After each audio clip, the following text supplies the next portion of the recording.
I didn't get a chance to check out the is it a documentary?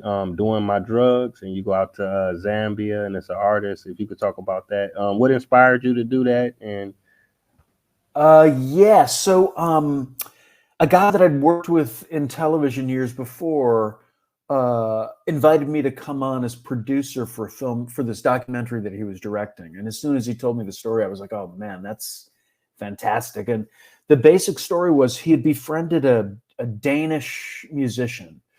I can't even remember where they were. He was on vacation somewhere, and they just got to talking. And this guy had an amazing story. So this musician, his name was Thomas Buttenschern.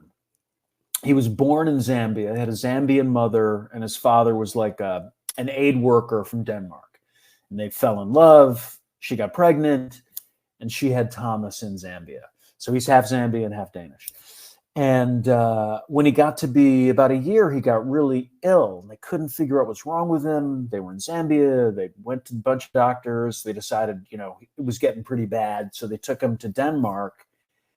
They got him into a clinic. They tested him. He was HIV positive. Both the parents then tested. They both had it. They don't know who gave it to who, but they were, they both had HIV. And back then, in like the late 80s, it was a death sentence. So by the time Thomas was 9, both his parents died from AIDS. And he got very, very ill. But right then is when these new antiretroviral drugs kicked in. And so they gave them to him and he recovered. And, he'd had this sort of tragic childhood, and he got into music, started writing, and he got a real following in Denmark and became kind of this pop star, this pretty famous pop star. I was kept in touch with his family in Zambia, but hadn't been there in a long time. And he decided to go back down to Zambia. And when he got there, he was both blown away by the talent, the musical talent in Zambia, but also the prevalence of HIV, because nobody would get tested for the shame of it, the stigma. And he was a living example of like being open about it, and that these drugs are now available.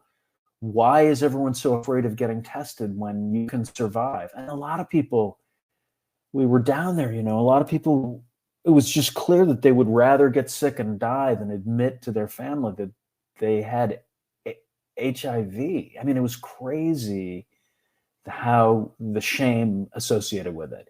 So the story of the film, it's a long way of setting it up, but the story of the film is he connected with these musicians and they write an album to raise awareness about going out and getting tested. And the film kind of culminates, it's the process of making the album and getting to know these different musicians and getting to know the country better. And then we threw a concert in Lusaka, which is the capital. And it was a test for tickets concert. So if you tested, you could get in for free. And we tested 11,000 people and really raised awareness about testing. And so it was really a great experience. I loved being in Zambia, beautiful country, amazing people, and so much talent there. Really brilliant people. So that was a great experience. I loved making that film. wow, that sounds powerful. Yeah, I definitely want to check out the full film. I did see the trailer online, but I'm gonna have to watch that because I'm in Africa. For the viewers who don't know, I'm in Ghana. I've been to about almost 20 African countries, but I haven't been to Zambia yet. But I've only heard great things. Yeah. Well, if you let me know, and I'll connect you with some of the musicians there. I know you're a musician. Oh yeah, definitely. I appreciate that. That'd be awesome. Let me see. We're about 26 minutes in, so I guess I want to ask you, are you currently working on anything? Are you writing, filming, producing? Are you retired? You got a book coming out, documentary? Yeah, I'm working on a bunch of different stuff. Actually, I've been making a documentary down in Texas, actually, in the Gulf Coast of Texas, about it's about a shrimper, a woman shrimper who's been fighting these terrible petrochemical plants that have polluted the bays.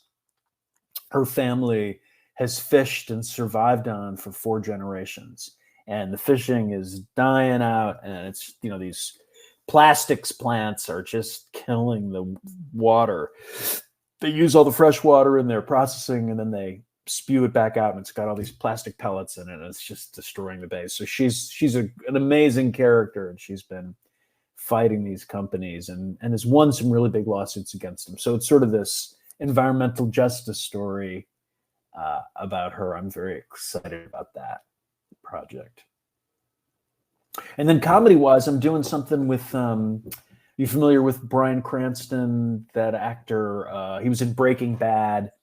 He had this amazing idea to take a 50s detective show, and we found one from like shot in 1959, black and white show, and it starred an actor named Mike Connors, and we digitally erase the lead character, the lead detective, and then we're shooting Ty Burrell, who's the dad in Modern Family. He's the new detective. We shoot him, and then we insert him digitally back into the old show. So everyone else has the same dialogue, but we write new dialogue for him. And it's just crazy, weird idea for television. And so that we're waiting to get going into production, but hopefully in July we'll get into production on that. Wow, that sounds amazing. Wow, that's real cool. Okay then. Man, I just want to thank you again for everything that you have done. Like I say, the writings and the sketches that you have created have allowed a lot of people to laugh and get together and enjoy themselves. And I definitely look forward to the work that you have coming in the future. Thank you for Thank coming you, on the Taye. I show. appreciate it. I appreciate your having me. Oh It was a yeah, no pleasure. doubt. Yep. Thank you Take viewers for care. tuning in. All Yeah, right, happy peace. travels. Happy travels. All right, take care. Bye-bye.